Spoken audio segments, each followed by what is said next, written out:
Hello, okay, so kita jumpa lagi untuk kemahiran proses sains bagi modul bengkel online bersama Cikgu Zazul.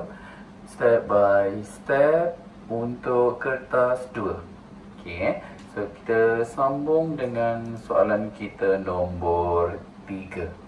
Okay, saya rasa semua dah ready. Kita tengok soalan kita nombor 3.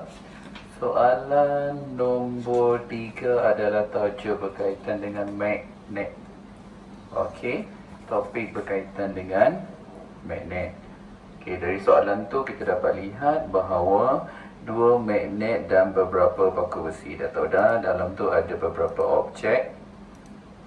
Dua magnet iaitu magnet and iron nail ataupun paku besi. Okey, now kita tengok dulu daripada penyiasatan. Selalunya diagram atau raja atau information adalah sangat penting dalam penyiasatan sains kerana maklumat terdapat di bahagian tersebut. Okey, seperti soalan 1 dan 2 tadi, kita tengok bila menjawab soalan, kita kena tentukan pemboleh ubah manipulasi, or you need to identify the manipulated variable. Pemboleh ubah manipulasinya, tengok objek tersebut. Okey, so objeknya adalah magnet. Satu besar, satu kecil. Maksudnya ialah size sebagai parameter objek ialah magnet, or the size of magnet. Then dekat sini dia tarik 2, yang ini dia tarik 4. Maksudnya hasil ataupun apa dia yang dicatatkan or data record adalah pemboleh ubah bergerak balas, or responding variable. Responding variable-nya adalah bilangan paku besi yang ditarik. Walaupun objeknya ialah paku besi, tapi tajuk magnet ni kena ingat, bila tajuk magnet, bilangan paku besi yang ditarik. Okay, for the LP, the number of iron nail attracted. Okay, clear? Dah dapat PM, dah dapat PB, jawablah soalan, bagilah soalan macam mana pun, insyaAllah murid boleh jawab. Okay, sekarang bila buat pemerhatian, kena ingat ini adalah KPS. KPS apa? Memerhati, or science process skill observing.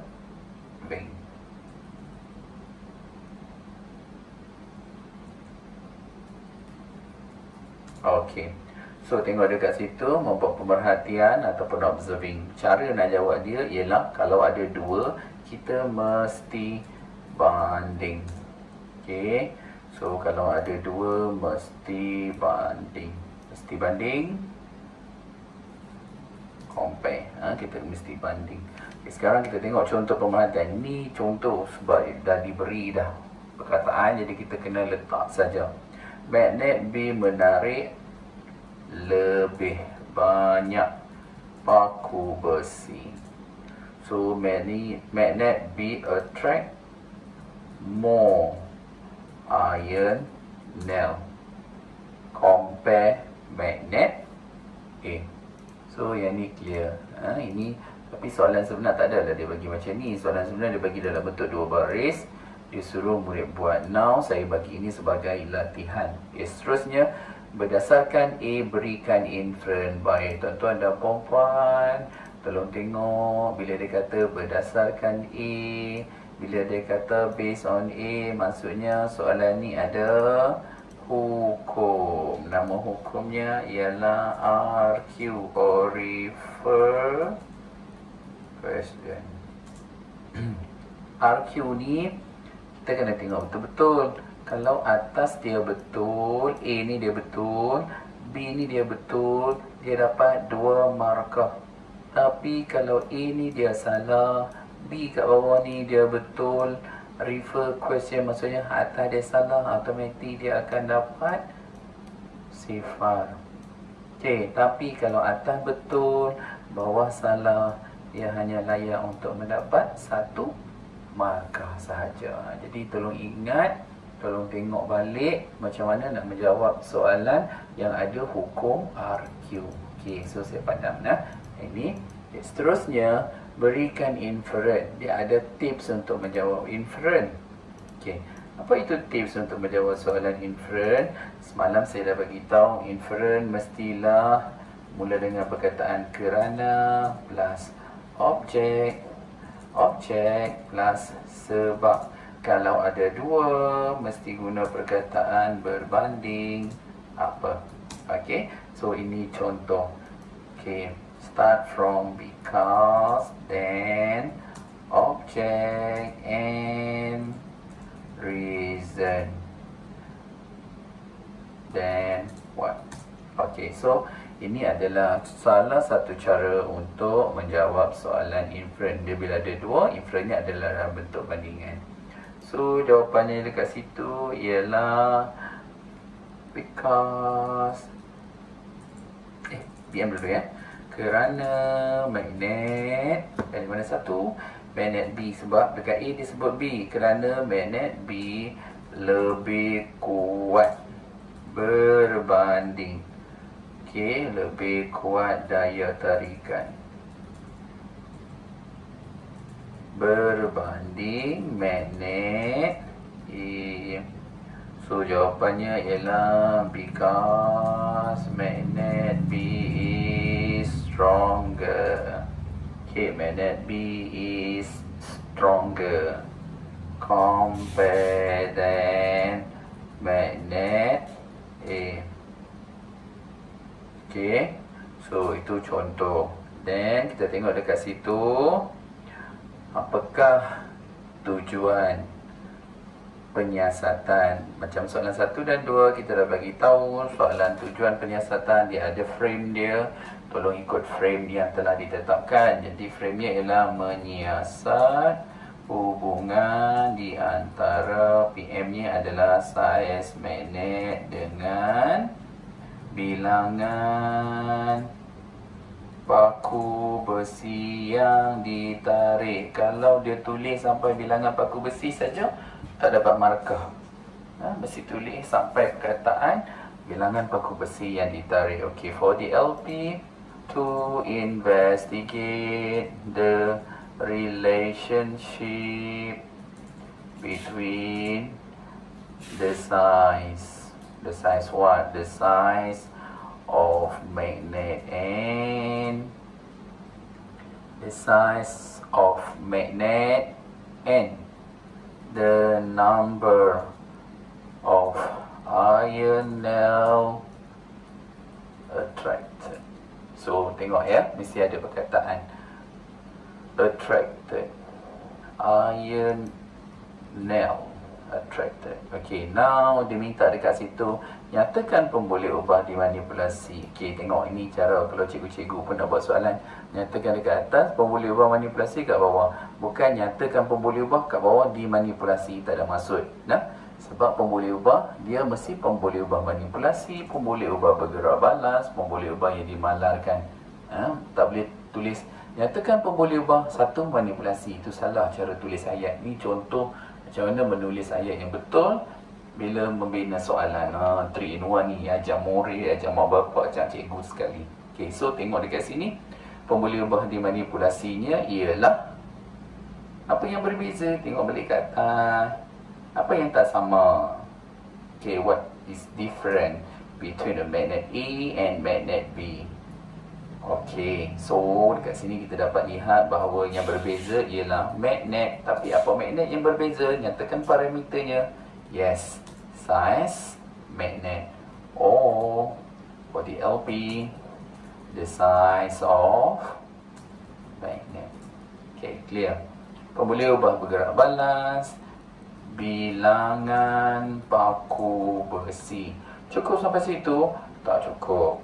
Kalau awak tak tulis sifat bagi magnet. Sifat bagi magnet ialah menarik. So jawapan dekat situ bilangan paku besi yang ditarik. Kalau tulis bilangan paku besi saja dapat paku, tak dapat markah. Okay, so bilangan paku besi yang ditarik. For the LP, the number of iron nail attracted. Okay, the number of iron nail attracted. Clear. Now, hypothesis. Recall balik apa yang cikgu ajar semalam. Hypothesis, conclusion and relationship. Cara jawabnya sama. Semalam cikgu ajak kata jawab jika maka. Lepas tu ada orang bagi tahu, cikgu kalau anak dia jawab semakin-semakin boleh ke tak boleh? Itulah lain kali dengar. Dengar apa cikgu bagi tahu dari semalam. Hypothesis boleh jawab semakin-semakin, boleh jawab jika maka. So kena tengok konsep itu dengan tepat. For the LP, as, the, or, if, the, or, the less, the more. So ada banyak cara nak jawab. Okay. So contoh, contohlah jawab hypothesis. Saya jawab dengan perkataan yang mudah. Jika saiz magnet bertambah manakala bilangan paku besi yang ditarik bertambah. Or the LP as the size of magnet increase, the number of iron nail attracted increase. Okay, tengok ini contoh. Lepas tu ada orang tadi nak kata nak jawab juga dengan semakin-semakin. Now saya bagi contoh semakin-semakin. Semakin bertambah saiz. Percaya. Itulah nak jawab sangat semakin kita silap dah. Okay, semakin bertambah saiz magnet, semakin bertambah bilangan paku besi yang ditarik. Sepit dah cikgu tulis dan sudah. Okay, so satu lagi for the LP, the bigger the size of magnet,